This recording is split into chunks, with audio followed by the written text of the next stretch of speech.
Voici la face connue de Monaco, le palais princier, le casino et les voitures de luxe. Un État réputé pour ses fêtes fastueuses qui attirent une clientèle haut de gamme. Et avec elle, une délinquance particulière qui donne du fil à retordre aux policiers. Ils doivent parfois embarquer manu militari des nantis qui se croient tout permis. Comme cet homme d'affaires qui s'est battu dans une discothèque. 100% défense, à 100%. Parfait, monsieur. C'est très bien, c'est très bien. Je suis désolé. Vous avez raison. C'est quoi que ce soit, mais j'ai été menacé physiquement et verbalement. Moi, je suis avec ma femme. Désolé. On n'est pas là pour dire qu'est-ce qui a tort, qu'est-ce qui a raison. Venez avec moi, monsieur. Venez, mettez-vous sur le côté, là. Moi, je ne veux pas. Monsieur, vous restez là. Vous restez là. Allez, c'est moi la police, c'est pas vous, hein. D'accord? Alors, vous reprenez votre place et merci beaucoup. Des nantis éméchés que les policiers doivent parfois remettre à leur place. Je n'ai jamais été dans une bagarre de ma vie, ok? De ma vie. Écoutez, je conduisais une Aston Martin, d'accord? J'ai fait du bruit une fois, j'étais derrière une voiture, j'ai fait du bruit en montant sur la place du casino. Vous m'avez arrêté, vous m'avez fait souffler, vous m'avez amené à la station, d'accord? Et je vous ai promis à tous que jamais plus je ne conduirai. J'ai pris une Mercedes 500 avec un chauffeur. C'est mon niveau de responsabilité. Oui, Je suis rarement... Vous voyez ça? Le simple fait de parler, Mais non. c'est la preuve que vous êtes vraiment Mais non, parce que c'est l'adrénaline. Je n'ai jamais été si menacé. Je suis à Monaco et j'ai été menacé. Je ne peux pas y croire. Je ne peux pas y croire. Pas y croire. Pas y croire. Alors que l'homme arrive au commissariat, dans la salle de contrôle vidéo du second étage, le propriétaire d'une Bentley décapotable se fait menotter sans ménagement pour avoir refusé de se laisser contrôler. Des situations qui arrivent plus fréquemment qu'on ne le croit.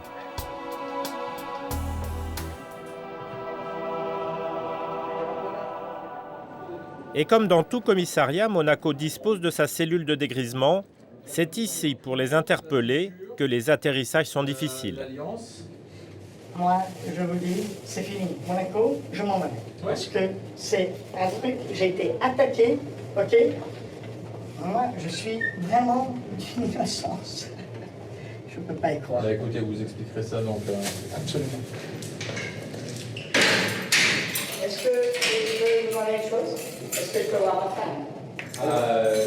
Une dernière fois, je peux voir ma femme. Est-ce que vous voulez boire un verre d'eau? Voilà. Avec un immense plaisir. Est-ce que votre femme a été entendue par les inspecteurs pour savoir la situation qui s'est passée? Une fois qu'elle est redescendue, on verra avec l'inspecteur si vous pouvez la voir. Mais il n'y a pas de souci, bien sûr, vous allez voir votre femme. L'homme n'emmène pas large, car le prochain arrêt, c'est le tribunal. Et à Monaco, la justice du prince ne badine pas avec les fauteurs de troubles. Nous sommes en octobre dernier et les 25 magistrats du Rocher font leur rentrée solennelle.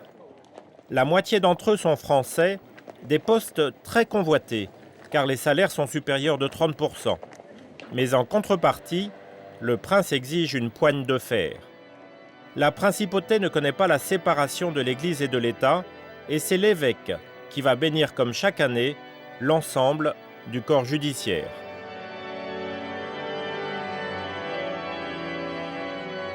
Au nom du Père, du Fils, du Saint-Esprit, Amen.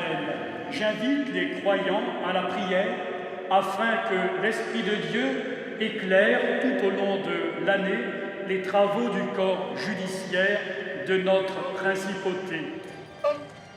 Mais en dehors de cette bénédiction, les juges s'appuient sur un code pénal très proche de celui de la France, à quelques exceptions près. Les salles d'audience, avec leurs candélabres et leurs crucifix, ressemblent presque à des chapelles. Une ambiance particulière qui amuse jusqu'aux jeunes magistrats du tribunal. Et en quelques mois de pratique, cette nouvelle génération a déjà des anecdotes sur les réactions provoquées par les croix dans les prétoires. Alors il arrive que des prévenus jurent sur la tête de Dieu et de Jésus-Christ en montrant le crucifix au mur en disant « je vous jure que je n'ai pas commis cette infraction ». Alors, est-ce que le tribunal en tient compte ou pas? Je sais pas, à mon avis, non. Mais bon, c'est... Moi, j'ai déjà vu une audience correctionnelle où une dame était appelée en tant que victime, une vieille dame, et lorsqu'elle a été invitée à s'approcher de la barre, elle a fait une génuflexion, elle a fait le signe de croix.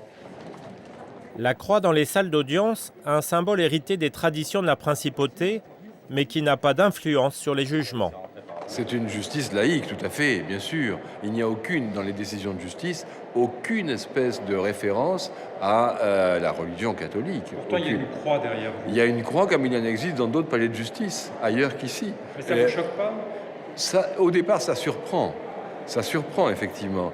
Ça ne me choque pas parce qu'on finit par disons, oublier la présence des crucifix. Mais je reconnais que pour ceux qui pénètrent dans une salle d'audience, ça peut poser un problème.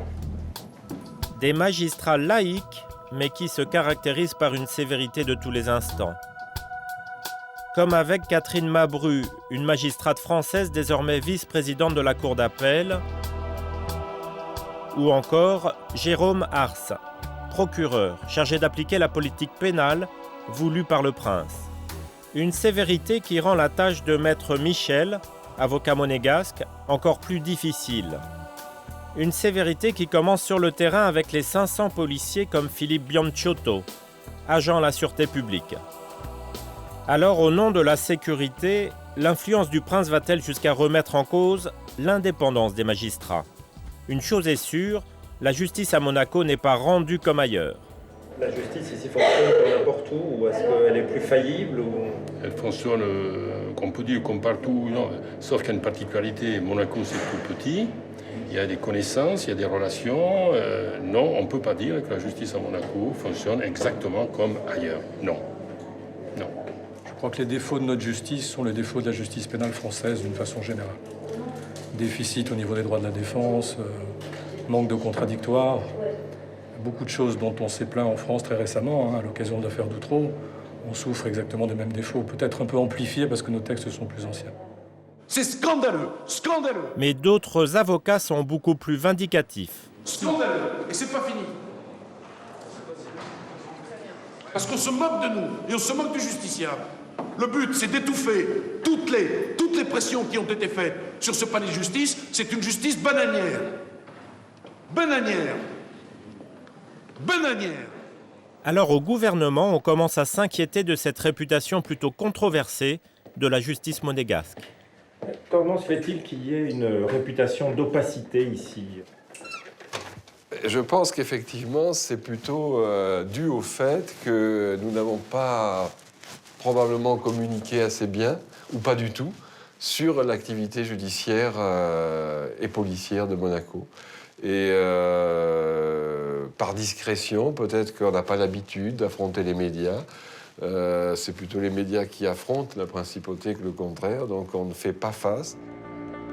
Alors, procédure opaque, magistrat sous influence? Qu'en est-il vraiment de la justice du prince? Notre enquête va nous entraîner de surprise en surprise. À l'origine de la sévérité de la justice monégasque, une image de marque de la principauté qu'il faut à tout prix sauvegarder. On peut voir actuellement, on a des recrudescences de tags. Ce matin-là, une patrouille repère des graffitis. On vient de découvrir un tag sur le panneau de stationnement réservé aux emplacements handicapés. Là. Ça dit cela concernant les tags, là, c'est des tags, des graffitis insultants envers la famille. La première image qu'il faut protéger, c'est celle de la famille princière. Insultants. Un négatif, apparemment un S, un 2 et un K. Vous intervenez vraiment sur le moindre détail, hein? Ah oui. Tout ce qui est détail, tout ce qui est petit, tout ce qui est tout pour Monaco. Le moindre détail. Pour éviter les grosses recrudescences, le gros vandalisme, tout ce qui peut être nuisible à Monaco. Un accident grave ou un vol trop médiatique, et c'est toute l'image de la principauté qui en souffre. Alors les consignes sont strictes, la police ne laisse rien passer. L'agent Philippe Bianciotto n'est pas du genre à se laisser attendrir. Messieurs, bonsoir. Vous n'avez pas de casque? Carte grise et l'assurance, s'il vous plaît. Merci. Il n'y a pas une petite tolérance quand même Absolument pas. Question ça, on n'en a jamais, donc on ne tolère pas. Particularité de Monaco, les contraventions se payent cash et tout de suite. Cela évite les mauvais payeurs dans un pays où les gens sont avant tout de passage. 22,50 €, on va encaisser immédiatement. Pour la monnaie. Prenez le 2 roues, vous allez faire de la monnaie, vous revenez. Mais ici, quand les contrevenants ont de l'argent, c'est souvent en grosses coupures. Donc je vous prépare le reçu. Voilà, messieurs, bonne soirée. Par contre, ici t'as quitté la contravention, mais ça n'empêche pas de continuer le voyage à pied. Hein. D'accord ? Monaco tire une grande partie de sa fortune de la riche clientèle qui y réside ou qui vient s'y amuser. Pour le conserver, le sentiment de sécurité est traité comme une affaire d'État. La moindre alerte mobilise des policiers choyés en matériel comme en salaire. Ils sont payés 30% de plus que leurs collègues français. Et sur un territoire qui fait moins de 3 km², chaque intervention prend moins de 5 minutes. Un des endroits sensibles, la gare.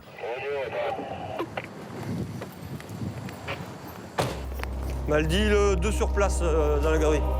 Bien reçu, madame. C'est celui-là. Transmettez Charlie 11. Donc à l'entrée de la galerie, nous avons le bouton poussoir, le premier sur la gauche, qui a été actionné. Hein. Donc je vous confirme, personne sur place. Poste alerte. Poste alerte, bien. Comme souvent. Comme à chaque fois, a failli dire notre agent de police. Car Monaco est cadenassé comme un coffre-fort. La ville-État est scrutée de partout. Elle détient le record mondial du nombre de caméras au km². Mieux encore, les plaques d'immatriculation sont flashées à l'entrée de la ville et partent directement dans les ordinateurs de la police. Une police qui sanctionne le moindre trouble à l'ordre public. De Québec, vous êtes à la recherche d'une Aston Martin orange, vous confirmez? Monsieur, bonsoir. Vous êtes au courant quand même que votre voiture gêne? Bon, il faudra un peu nettoyer la voiture. Il faudra nettoyer la voiture. Il vous arrive de les mettre sur des Ferrari ou des Lamborghini? Les pneus sont trop larges. Là, dans ce cas-là, c'est la fourrière. La Ferrari ne gêne pas pourvu qu'elle soit bien garée. Les dragueurs sont les bienvenus pourvu qu'ils ne soient pas trop insistants. 2 jeunes filles qui sont venues se plaindre aux fonctions de police qui étaient sur place. Il y a un jeune homme qui les suivait, tout simplement. Qui les suivait? Voilà, il a été contrôlé, RS, terminé. Vous intervenez pour ce genre de choses? Ben, quand nous sommes requis, oui. On n'a plus le droit de draguer les filles ici. Ça, chacun voit. Discrètement, disons. Ce qui est nuisible à l'image de la ville, la police le sanctionne ou le contrôle. La prostitution fait partie de cette deuxième option. Toutes les prostituées doivent obligatoirement se déclarer sur les registres de la police, sous peine d'expulsion. Vous avez un peu expliqué pourquoi on vous faisait venir. Quand on s'est rencontrés là, il y a quelques jours, donc vous nous avez dit que vous aviez l'intention de vous prostituer ici en principauté. Quelle personne vous a donné l'idée de venir vous prostituer ici à Monaco? Comment ça s'est passé? Non, j'ai un ami qui connaît Monaco. Elle a dit que c'était bien, pourquoi il y a beaucoup d'argent et beaucoup des hommes qui... D'accord. Ça vous rapporte combien par jour, on va dire, de travail ici sur Monaco? C'est 1 000 €. 1 000 €? Par client, combien vous demandez? Ça. Ah, ça c'est un client. Un client. D'accord. Est-ce que vous avez déjà eu des problèmes avec la police dans votre pays ou dans un autre pays? Non, de problème avec la justice non plus, rien? Non, jamais. D'accord. Vous avez des problèmes de toxicomanie? Est-ce que vous consommez une drogue quelconque? Non. Vous êtes régulièrement suivi par un médecin pour femmes? Gynécologue. Voilà, gynécologue. Hein. Vous avez des maladies sexuellement transmissibles? D'accord. Au niveau du test pour le sida, vous le faites régulièrement? Oui, oui, oui. Vous pouvez vous prostituer. En revanche, ce que nous ne voulons pas, c'est que vous troubliez l'ordre public, que vous cherchiez aux clients dans la rue, le long d'une rue, en marchant, en allant, en venant. À Monaco, ça c'est interdit. On ne veut pas que vous soyez habillés de façon trop provocante. Ce qu'on désire particulièrement, et c'est une obligation légale également, c'est que chaque fois que vous amenez un client à l'hôtel, vous vous inscrivez sur les fiches d'hôtel. À Monaco, c'est obligatoire. Il nous faut une inscription avec une pièce d'identité, la vôtre, celle du client. Vous vous inscrivez et vous montez ensuite en chambre. Obligatoire. D'accord ? Au moindre problème, on pourra demander au gouvernement de vous interdire de la principauté. C'est clair, il y a des choses que vous ne comprenez pas? Non, c'est bien. Moi, j'ai tout compris. Et en raccompagnant la jeune femme, un petit mot pour dire qu'ici, on aime bien être renseigné. Vous n'hésitez pas à nous dire s'il y a quoi que ce soit comme problème que vous rencontrez avec quelqu'un, homme ou femme, quoi que ce soit, tout ce qui vous semble illégal, ou même n'importe quelle question, on est là pour ça, d'accord ? L'efficacité de la police s'appuie sur un réseau d'informateurs très étendu, qui va de l'employé de la voirie au concierge d'hôtel. Et tout comme les prostituées, les visiteurs sont eux aussi scrupuleusement répertoriés grâce aux fameuses fiches hôtels. Ces fiches partent tous les jours des hôtels et atterrissent sur les ordinateurs de la police. Elles sont aussitôt comparées à la banque de données d'Interpol. Là, pour le mois d'octobre, donc du 1er au 31 octobre, on a eu à peu près 26 000 fiches qui sont passées. Donc ces 26 000 fiches ont donc fait l'objet par ce système de contrôle du fichier central, justement pour voir s'il n'y avait pas de personnes qui étaient recherchées. Tout le monde est fiché ici. Non, absolument pas. En fait, la sécurité de la principauté passe également par les clients des hôtels, tout simplement. À savoir que si certains se croient à l'abri en venant passer quelques jours de vacances en principauté, eh bien, ils ne sont pas à l'abri s'ils sont recherchés, bien entendu, par d'autres pays. Je ne sais pas si on vous l'a précisé, mais 80% des mandats qui sont exécutés, notamment au travers de ces fiches hôtels, ce sont pour les infractions financières. Donc vous voyez que, notamment pour les infractions financières, les personnes sont arrêtées en principauté et après font l'objet d'une extradition. Même les établissements de nuit sont surveillés de très près avec la collaboration de tout le personnel.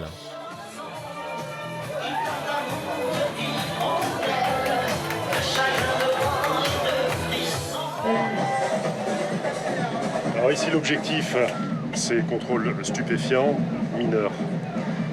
Donc on fait plusieurs passages au cours de la nuit de façon tout à fait hasardeuse. On vérifie, de temps en temps, il y a un agent qui reste beaucoup plus longtemps et qui utilise le système de vidéosurveillance. Dans cette discothèque, pas moins de 26 caméras filment en permanence la piste de danse. Je pense qu'à Monaco, les gens pensent que la sécurité est tellement bien au point et tout ça, que les gens, même dans la discothèque, ils posent leur sac à main Vuitton sur la banquette et vont danser. Et après, on s'étonne que des fois, ils disparaissent. Souvent, c'est la sécurité du carrément qui récupère pour le mettre au vestiaire. Mais ils ne sont pas surpris. Quand il y a un sac volé, presque ils vont voir au vestiaire si on ne leur a pas mis. Alors qu'il peut y avoir des vols. Quand vous avez des endroits où il y a plus de 1000 personnes, il peut y avoir des vols. Il y a des gens qui ont des Porsche et des Ferrari, ils restent devant le bureau de tabac avec les clés sur le moteur, sur le contact et le moteur allumé. La justice est très sévère derrière. Moi j'ai eu des exemples chez nous au carrément où pour une affaire qui était un verre jeté sur une personne, la personne a pris 3 mois ferme. 3 mois pour un verre Un verre jeté volontairement sur une autre personne. Voilà, 3 mois ferme. Prenez l'embout. La sévérité des policiers est amplement relayée par les magistrats. Un simple contrôle d'alcoolémie peut se terminer en prison. Vous êtes arrêté, monsieur. Vous êtes arrêté, vous avez repris. De toutes les manières, sachez une chose, si on n'a pas le résultat ici, vous présentez tous les signes de l'ivresse, une prise de sang, c'est vite fait. Hein. Allez-y. Ne vous arrêtez plus, là. Bon, ok. Il est 3h45, c'est positif. Allez-y. L'interpellé, un Français, ne se doute pas de ce qu'il attend. Comme ça, je lui fais la fiche. Combien il a ? Il a 0,71. Donc multiplié par 2, ça fait 1,42 g. Et pour 1,42 g, c'est direction le tribunal. Des affaires comme celle-ci, il y en a toutes les semaines. Aujourd'hui, un homme comparaît pour un taux d'alcoolémie de 1,17 g, soit un bon verre au-dessus de la limite autorisée. L'accusé s'est déjà fait arrêter une fois pour la même raison. Jérôme Ars, le procureur, veut une peine exemplaire. Si vous n'avez pas d'autres questions, vous avez la parole pour vos réquisitions, monsieur le procureur. Merci, monsieur le président. Afin de sanctionner les faits reprochés à monsieur Rodrigo, je vous propose de le condamner à une peine de 7 jours d'emprisonnement ferme. Vous avez bien entendu, 7 jours de prison ferme.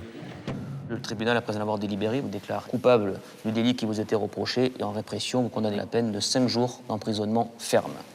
Voilà. Une personne qui est interpellée avec un taux d'1 milligramme par litre d'air expiré ou 2 grammes d'alcool dans le sang fait l'objet, dans beaucoup de tribunaux en France, d'une mesure confiée à un délégué du procureur. C'est-à-dire que la personne ne comparaîtra même pas devant le tribunal correctionnel, alors qu'à Monaco, pour le même taux, vous comparaissez dans le box des détenus et vous encourez une peine d'emprisonnement ferme. Et pour l'affaire suivante, 1 gramme de cocaïne trouvé sur cet homme au casier vierge, les juges sont tout aussi sévères. Monaco, c'est un lieu très agréable, un lieu de villégiature, un lieu où l'on fait la fête, un lieu où on se détend. C'est un lieu où on profite aussi des sites paradisiaques. Mais à Monaco, les paradis artificiels, ils sont proscrits. Ce type d'agissement dans une principauté de quelques 30 000 habitants ne peut pas être admis. Ce n'est pas possible. La condamnation, parce qu'il y aura condamnation qui va intervenir, risque de lui poser un préjudice important, à savoir que sa carte de résident risque de lui être retirée. L'infraction qui a été commise est une infraction grave que je vous demande de sanctionner à hauteur de 5 jours d'emprisonnement. Le tribunal, après en avoir délibéré, vous condamne, vous déclare coupable des faits qui vous étaient reprochés et en répression vous condamne à la peine de 5 jours d'emprisonnement ferme et ordonne la confiscation des scellés. Des accidents dus à l'alcool ou à la drogue nuiraient à l'image de la principauté. Mais à l'autre bout de l'échelle, les mafieux qui viennent dépenser ici l'argent sale ne sont pas les bienvenus non plus. Pour les interpeller, Monaco dispose aussi de son GIGN. Aujourd'hui, un homme suspecté par la police italienne d'être un gros bonnet de la mafia passe au tribunal.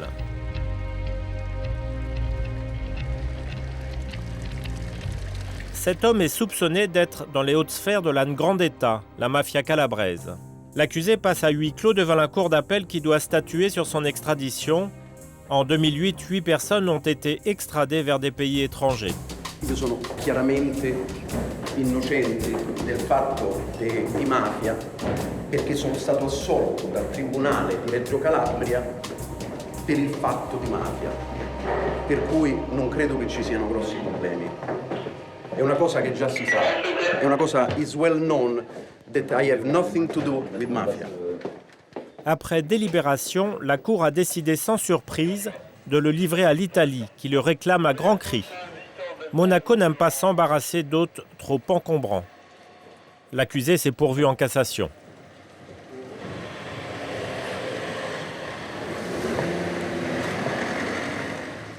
Parmi les 28 avocats monégasques, c'est Maître Michel qui défend la plupart de ces détenus de haute volée.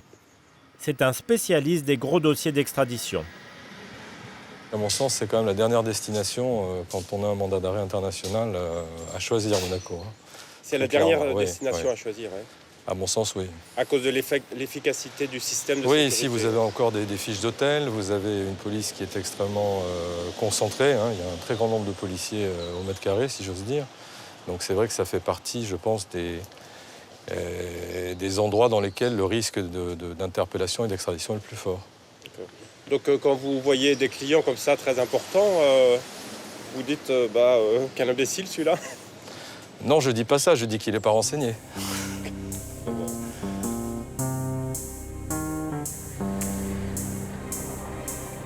Mais Monaco est victime de son succès. Elle attire aussi bien l'argent sale que les braqueurs en tout genre, comme ces 2 membres supposés des Pink Panthers, qui ont été arrêtés dans la principauté. Les Pink Panthers, c'est un groupe criminel des pays de l'Est qui frappe avec un culot inouï les bijouteries du monde entier.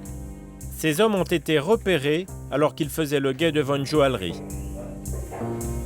Le genre de malfrat qui peut ruiner la réputation de la principauté. Ces hommes sont réclamés par la Suisse, le Liechtenstein, Dubaï.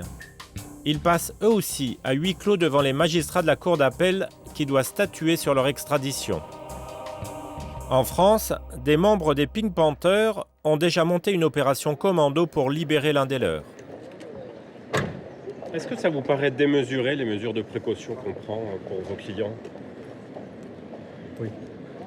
Mais le commissaire Trianon, dont les hommes ont arrêté les malfaiteurs, ne veut prendre aucun risque. C'est du très gros bonnet, il faut les intéresser en eux-mêmes de par leur passé pénal, et puis ils appartiennent surtout à une équipe nombreuse, aguerrie, de criminels transnationaux qui sont prêts à tout, ils l'ont déjà démontré, d'où l'intérêt d'être hyper vigilant.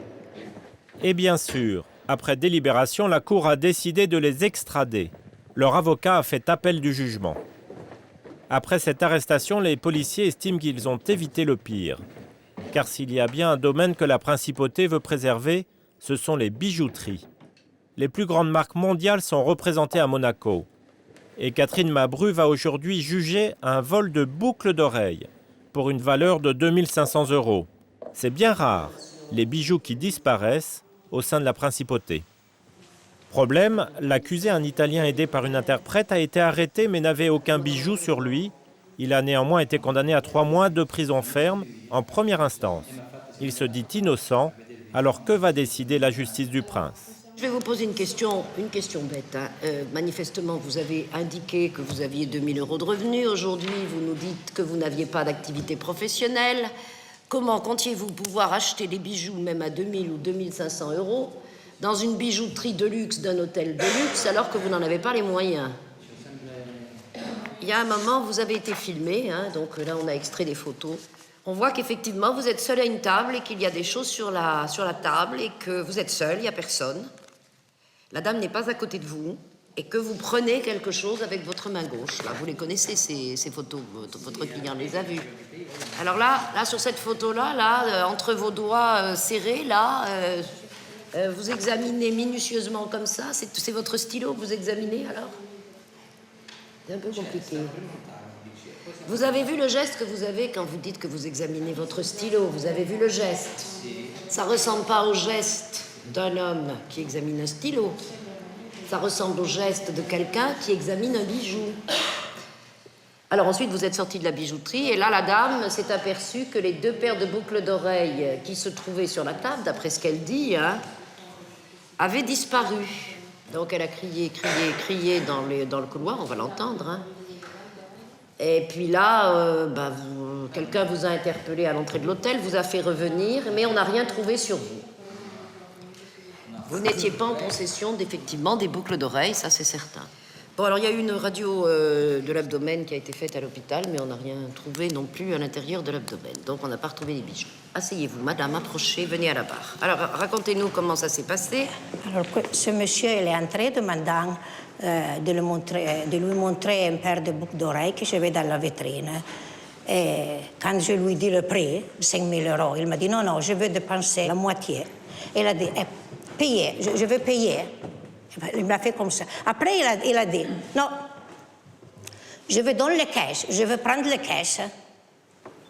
Prendre de l'espèce, vous voulez dire? Oui, des espèces. L'espèce, excusez-moi. Et il est parti? Il est parti tout de suite. Il est parti tout de suite. Alors moi, je donnais un coup d'œil. J'avais encore le pendentif et tous les miens pendentifs là, mais je me suis aperçu de la boucle d'oreille qui n'était plus là. Bon, très bien. Vol ou pas vol, personne ne sait. Alors le procureur, faute de preuves accablantes, va plutôt insister sur les antécédents de l'accusé. Je dirais tout d'abord que pour une personne donc, qui a comme profession employée de restauration donc, au chômage, si j'ai bien compris, il apparaît quand même que c'est une personne qui a été condamnée pour grivallerie, donc qui ne paie pas les notes d'hôtel, premier point. Et il est quand même étonnant, lorsqu'on regarde les objets qui ont été trouvés en sa possession, que l'intéressé, donc au chômage, donc sans ressources, disposait d'une montre Rolex, d'un stylo Montblanc, de 7 cartes bleues. Concernant le but et l'achat de ce bijou, il a varié.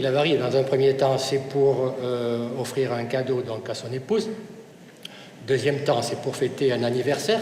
Troisième temps, c'est parce qu'en fait, il voulait offrir ce cadeau parce qu'il s'était disputé avec son épouse. On voit très bien sur la vidéo que s'il y a une disparition, c'est une disparition de 2 points noirs et non pas donc d'un stylo. Et le regard de l'intéressé, c'est bien le regard de l'intéressé qui regarde des boucles d'oreilles et non pas qui s'amuse avec son stylo Montblanc. Donc pour ma part, j'aurais été une peine en l'espèce sur ces faits de vol, une peine de 6 mois d'emprisonnement. Mais l'avocat de la défense, Maître Campana, est très remonté. Pas de témoins, pas de preuves, donc pas de condamnation possible. Et les caméras dont Monaco est truffé ont été prises en défaut. Je pense que Monaco, en tant que capitale de la vidéosurveillance, a une responsabilité. C'est celle d'éviter toutes les dérives. C'est celle d'éviter que sur la base de clichés photographiques aussi médiocres, où on fait des déductions, où on fait des hypothèses, on puisse condamner quelqu'un. Sur ces clichés vidéo, il faut se poser une question. Est-ce que l'on voit M. Molon en train de se saisir de 2 paires de boucles d'oreilles ou d'une paire de boucles d'oreilles? Est-ce qu'on le voit? C'est là la question. Moi, très honnêtement, je ne le vois pas. M. Molon est soi-disant pris les mains dans le sac. Donc on doit retrouver les boucles d'oreilles sur lui, dans sa poche, je ne sais pas, dissimulées quelque part. On ne les retrouve pas sur lui, on ne les retrouve pas en lui, puisqu'on a fait une radio de l'abdomen. Et en plus, après, on a visionné les caméras de surveillance du hall de l'hôtel. Et sur ces caméras de vidéosurveillance, qu'est-ce qu'on voit? Rien. Selon les officiers de police, M. Molon ne tient rien dans ses mains et ne jette rien au sol. Il passe à proximité d'une poubelle et il ne semble pas se débarrasser d'un objet. C'est pourquoi, Madame le Président, messieurs de la Cour, je demanderai que vous infirmiez le jugement du tribunal correctionnel et que vous relaxiez M. Molon. Mais le procureur a su convaincre la Cour. À Monaco, un Italien au chômage est déjà condamné, ne profite pas du bénéfice du doute. Sa condamnation à 3 mois ferme est confirmée. On peut avoir ici une impression de plus grande sévérité parce que les faits sont plus poursuivis et l'exigence de sécurité est plus grande. Comme souvent dans les petites villes ou villes de moyenne importance, y compris en France. Et effectivement, en plus, on n'a pas beaucoup de choix de peines. Le registre des peines n'est pas extrêmement étendu. C'est bien qu'on passe très vite du sursis à la peine ferme. Donc on prononce sûrement plus de peines fermes, là où en France, on continuerait à mettre des sursis avec mise à l'épreuve. Peut-être dans un but dissuasif. L'Italien ira purger sa peine dans un des lieux les plus secrets du Rocher, la maison d'arrêt. Est-elle aussi sévère que la justice? La prison donne sur la mer, sous le musée océanographique, et domine une petite plage. Et de ses remparts, la vue y est particulièrement séduisante. Mais l'intérieur est-il aussi soigné que l'extérieur? Une chose est sûre, le directeur, M. Zabaldano, en est très fier. Vous savez combien de détenus ici? Ça varie, nous avons en moyenne actuellement, nous tournons à 30 détenus. 30 détenus pour une capacité de combien? Pour une capacité de 81 personnes. La surpopulation dans la prison de Monaco, on ne connaît pas.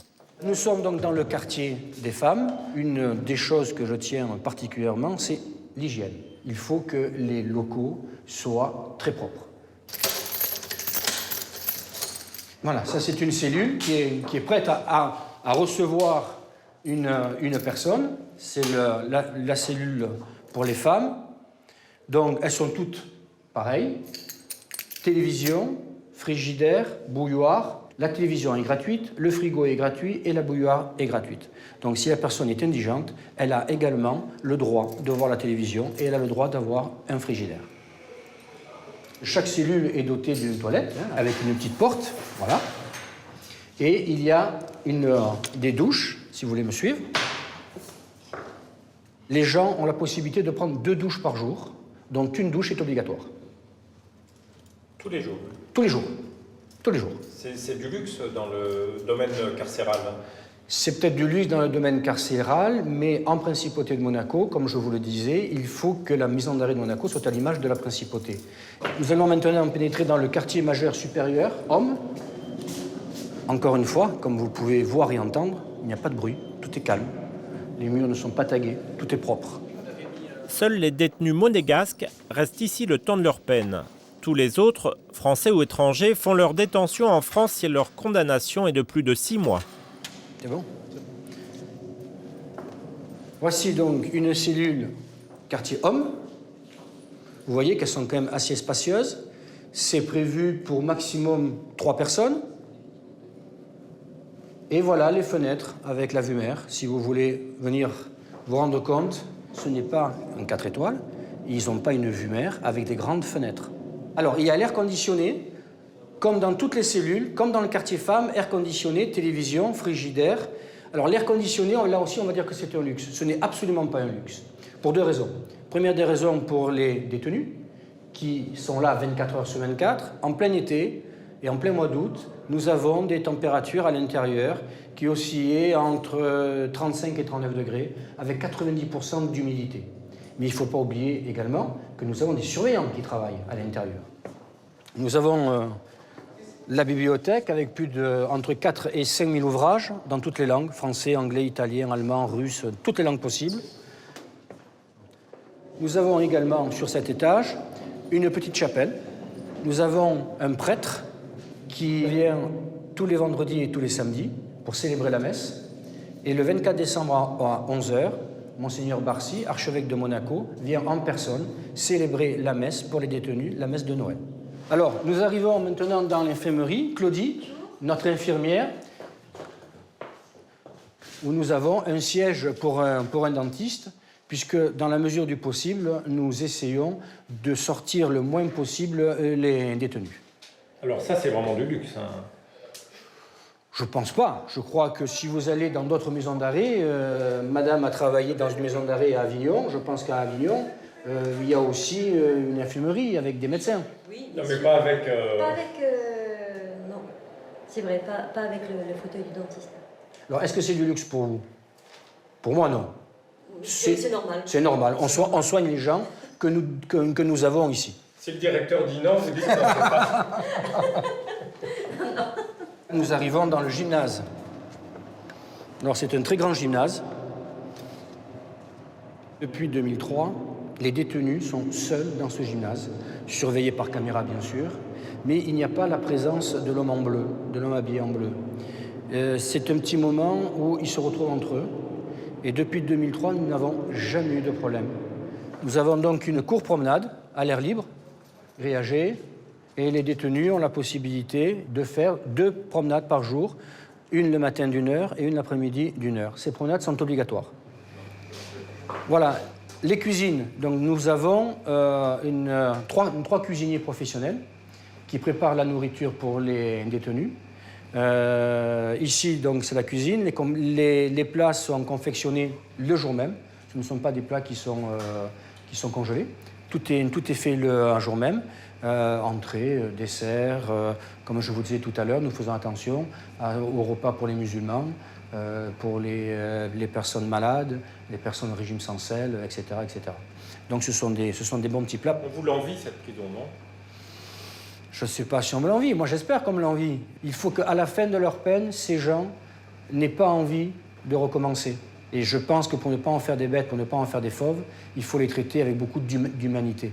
Sans oublier ce qu'ils ont fait, certes, mais il faut les traiter avec beaucoup d'humanité. C'est ce que nous faisons ici en Principauté. Une prison propre, mais austère. Des magistrats particulièrement sévères, la justice du prince veille avant tout à l'image du rocher. Or justement, aujourd'hui, elle doit prendre une décision dans une affaire hautement sensible qui met en cause des policiers ripoux, ceux-là même chargés d'être irréprochables. Alors comment va-t-elle se comporter? En 2005, Patrick Bosso et son complice, Lorenzo Gertaldi, sont suspectés d'avoir détourné l'argent des PV. Ils ont été condamnés en première instance à 15 mois de prison avec sursis. C'est vrai que quand on voit vos périodes de congé, vos périodes de retour, on s'aperçoit effectivement qu'il y a plus d'erreurs quand vous êtes ensemble. Monsieur Bosso, qu'avez-vous à dire? Je ne sais pas quoi dire, Madame la Présidente.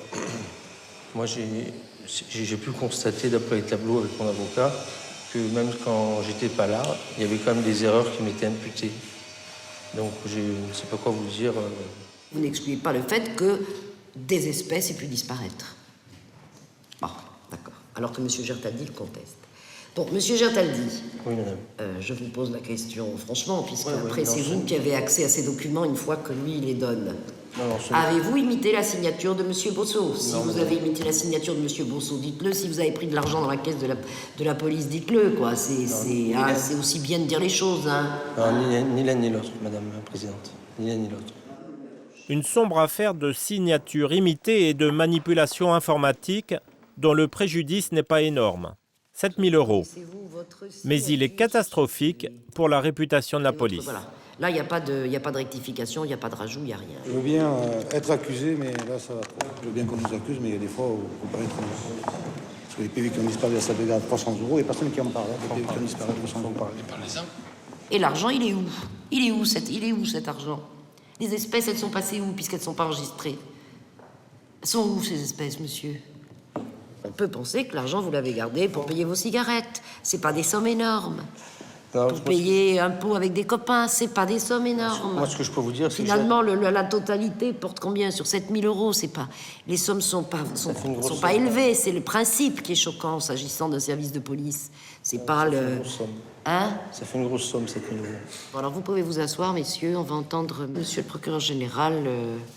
Pour le procureur général, ce n'est pas tant la somme détournée qui est condamnable que la qualité des suspects. Il ne faut quand même pas oublier que ce sont des fonctionnaires de police qui ont commis ces détournements. Donc, au regard de la gravité des faits, au regard de la personnalité des deux prévenus, la sanction de 15 mois d'emprisonnement qui a été prononcée me paraît devoir être confirmée. 15 mois assortis de sursis, bien évidemment. 15 mois avec sursis, c'est la peine en première instance. Le fait qu'il soit policier va-t-il faire pencher la Cour vers plus de sévérité ou plus de clémence? Autrement dit, le prince ou le gouvernement vont-ils intervenir dans le dossier? Est-ce que vous avez déjà subi des pressions Alors ça c'est une question évidemment à laquelle vraiment, j'ai pas envie de répondre.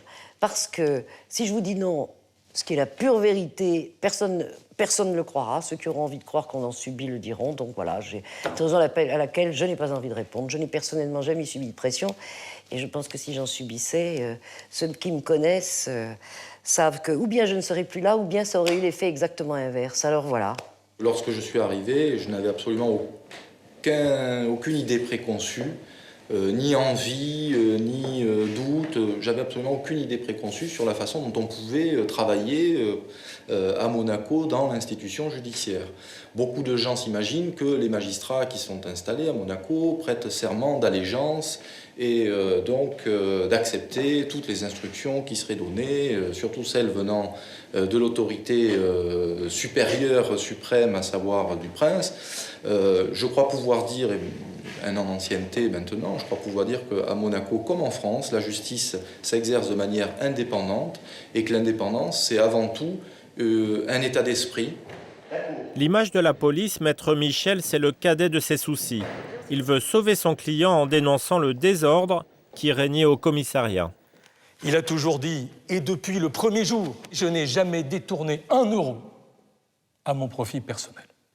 Je suis un fonctionnaire de police assermenté, j'ai derrière moi une carrière sans tâche et je suis un homme honnête.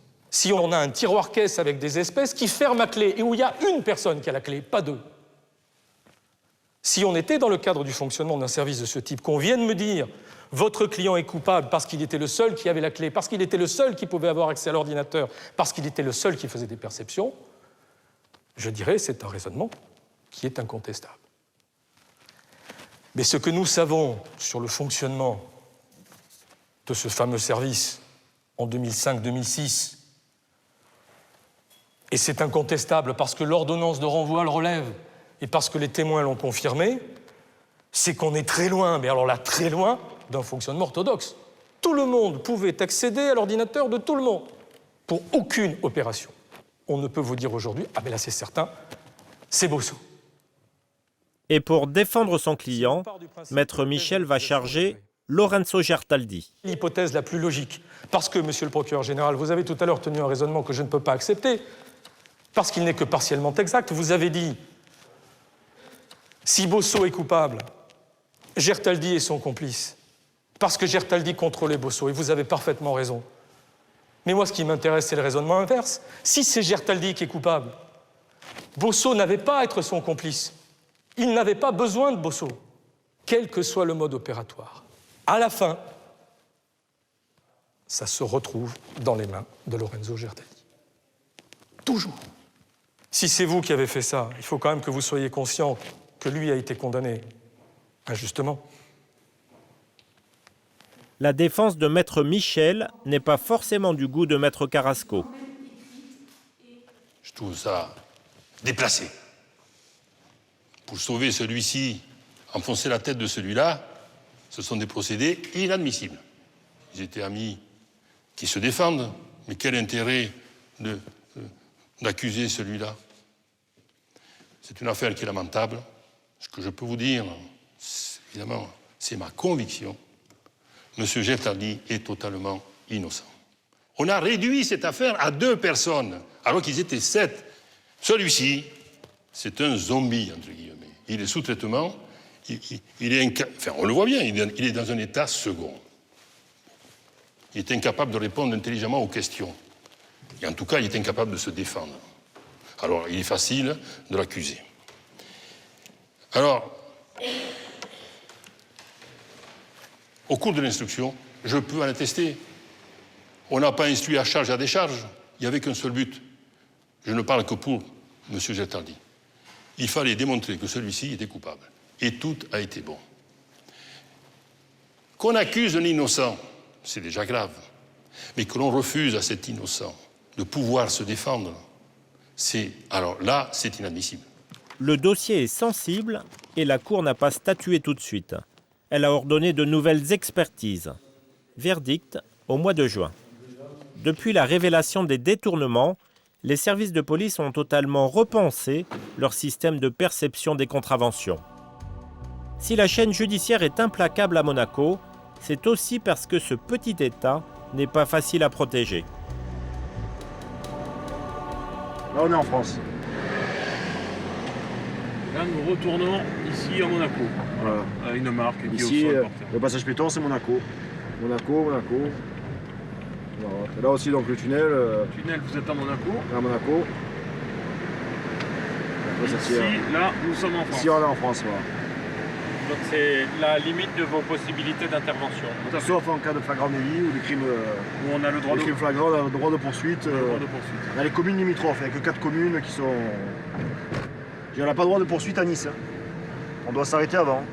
Maintenant, la moitié de la route, vous êtes à Monaco, et cet immeuble à gauche est à Monaco. Donc là, toujours au Monaco, regardez les numéros. Le 24, le 22. Et on va vous montrer en France, regardez en France. Voilà, là c'est la France, le numéro comme est inscrit. Et maintenant, le numéro 18 est français. Et là, on passe en France. Donc il faut trouver la bonne frontière. Là, on est en France des deux côtés. Donc là, on revient sur le numéro 6 qui est français. Et là, le numéro 4. Et là, le 4, on revient sur Monaco. Et la situation la plus difficile, c'est lors des matchs de foot. Aujourd'hui, c'est l'équipe de Nice qui se déplace pour un match de championnat de France. C'est une des particularités des matchs de football à Monaco. On se trouve en limite de zone frontalière. On est d'un côté, à ma droite, on est en France et à ma gauche, on est à Monaco. C'est-à-dire là, par exemple C'est-à-dire que c'est la haie qui est devant moi, qui fait figure de frontière entre les deux pays. On attend 17 000 supporters pour la plupart des Niçois. Un public agité. Côté niçois, les tribunes sont pleines à craquer.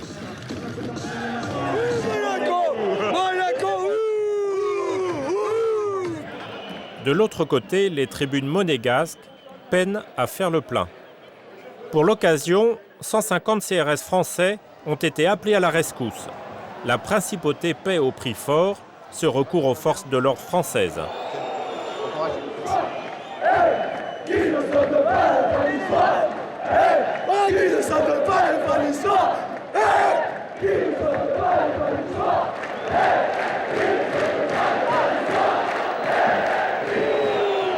Une cinquantaine de caméras filment les moindres recoins du stade.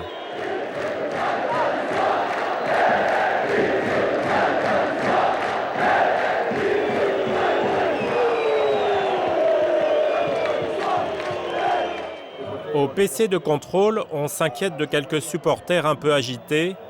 Il y a une bousculade dans les tribunes.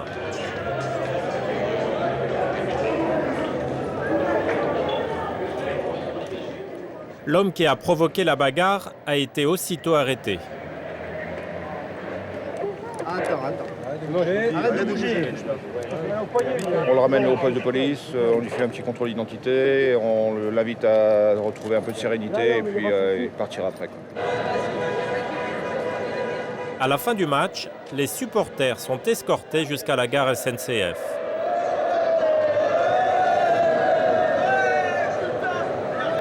Nice a gagné 3-0. L'atmosphère est à la fête.